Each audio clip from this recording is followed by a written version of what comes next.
Introduction, sir. Thank you. And Mr. Chairman, and General Noori Saab, it's a pleasure to be here today. It's a wonderful place. It's a beautiful hospital. And if I had not been invited, I'm really grateful to have been invited. If I had not been invited, I would have missed out an opportunity to see this wonderful place and see this wonderful health institution, health facility. So even though the overhead, not the overhead, actually the multimedia is not working, we'll trudge along, and I hope to finish my presentation within 15 minutes. The topic, as already been stated, is the role of continuing medical education. So hereinafter we'll refer to it as CME in improving healthcare delivery, in reorganizing healthcare delivery structure. So what is a CME? CME refers to a specific form of continuing education that helps those in the medical field maintain competence and learn about new and developing areas of their field.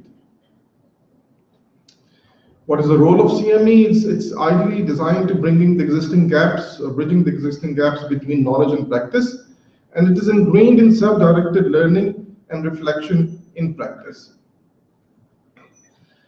It's not a new concept,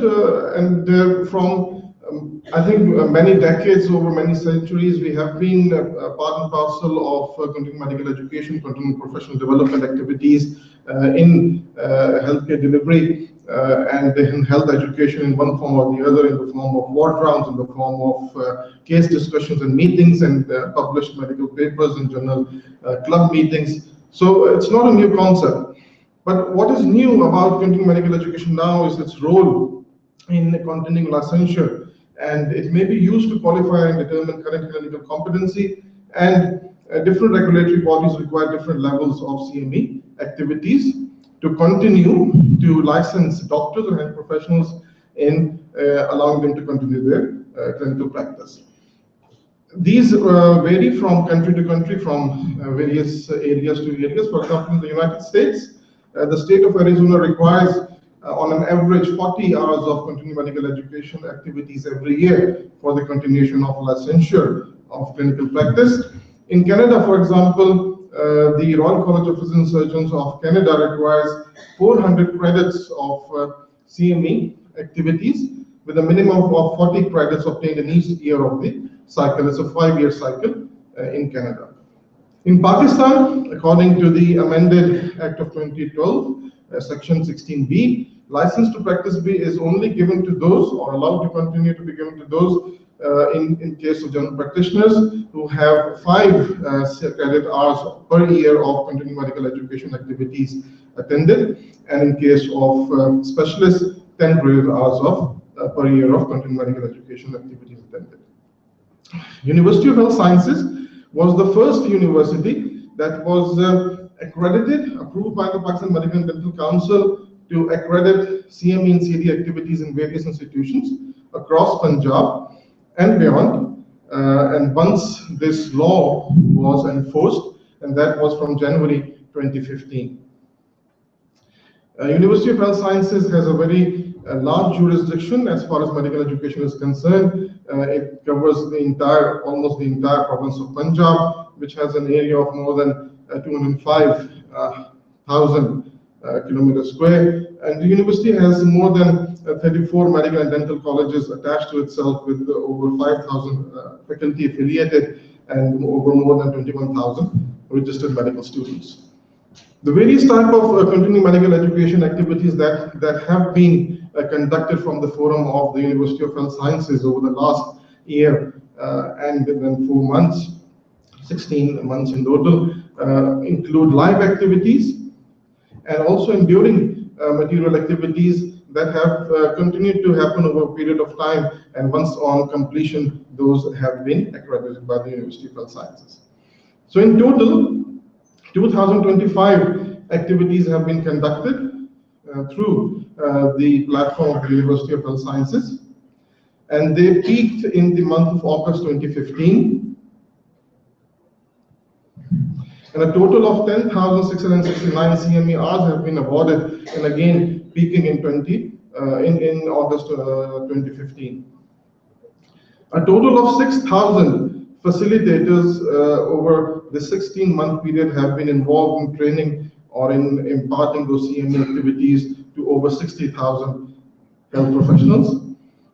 And these activities have been divided into various compartments as per the directions of the Pakistan Medical and Dental Council into activities for general practitioners, preclinical, paraclinical, surgical and allied, medical and allied, gynae, obstetrics, and multi-speciality. And this slide just shows in which area the majority of the CME activities have been conducted. And then when all this data comes back to the University of Health Sciences, we do not only accredit these CME activities, but we also collect data in areas of what those CME activities have been performed in, and what were the various topics who attended them, what were the role of those CME activities, and how they have actually improved the quality of care once they have been conducted. So this is just a brief snapshot of how we collect the various data.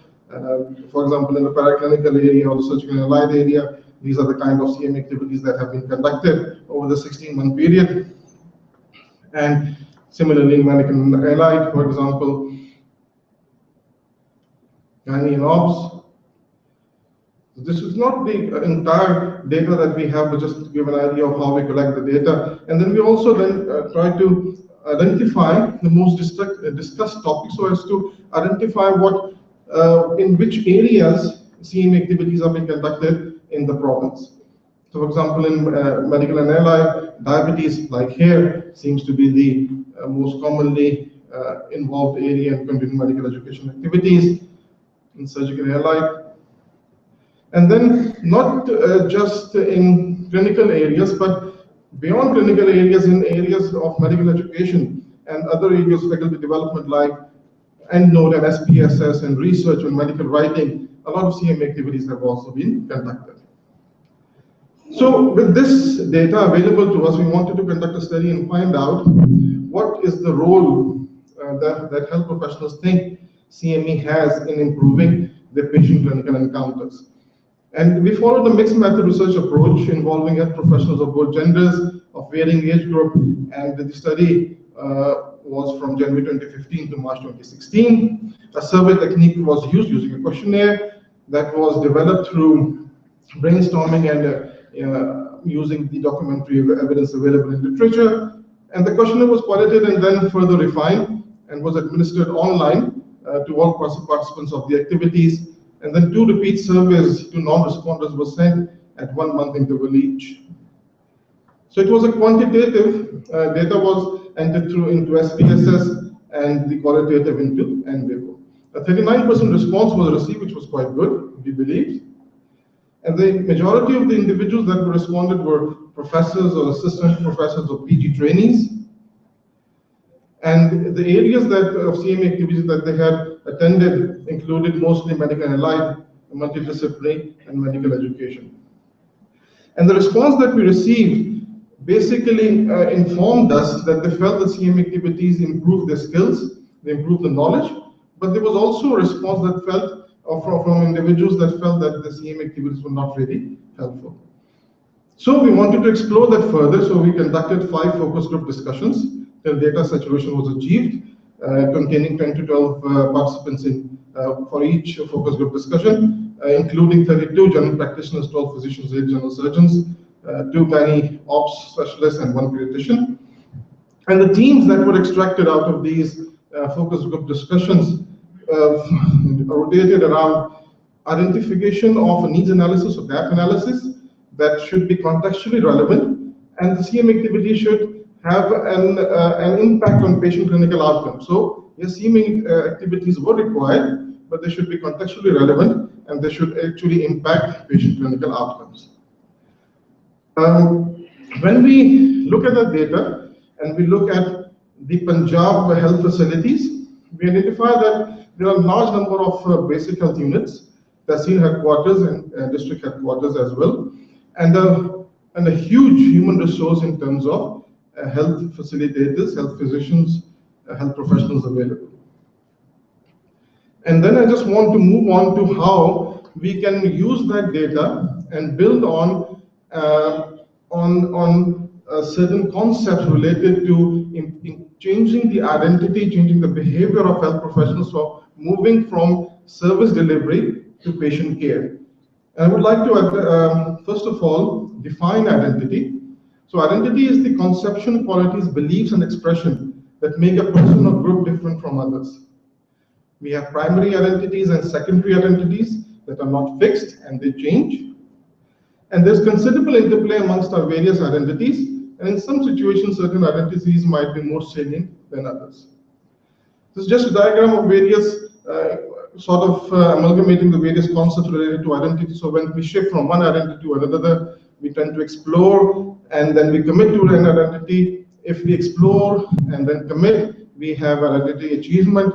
If we commit before we explore, we end up with foreclosure, moratorium. When we continue to explore and continue and never commit. And if we do not explore and do not commit but move from one identity to another, it's identity diffusion. So that's what the slide shows as well. So if we explore and then we commit because we find that there's a reasonable amount of benefit out of moving from one identity to another, we enter into identity commitment. One very important aspect of this identity change is behavior, and change in behavior. And various models and various theories related to behavior all relate to one important thing, that we change our behavior when we feel that there is a justifiable psychosocial or financial outcome related to that change. And when we change our behavior, we change our identity. And one very important aspect of bringing about the change in behavior and change in identity would be an improved patient clinical encounter outcome, which we can model around improved clinical continuing medical education activities. When we look at our Millennium Development Goals, we find that they are the worst amongst the countries in the SAARC region, worst amongst the countries in the world as well. And when we look at the human resource available, that is vast. So what we need to do perhaps is to use this immense resource available to us in the form of continuing medical education to help change the identity of the health professionals all over Punjab and all over Pakistan, from service providers to actually patients involved in improving patient encounters, improving patient outcomes. And the University of Health Sciences has actually taken a lead in that as well by introducing MOOCs, massive online courses. We have digital CME courses available on the University of Health Sciences, which we're developing in line with the needs analysis, the gap analysis required to improve the quality of healthcare. So we would also like to invite individuals to contribute to those digital CME activities as well. So these are the references, and thank you.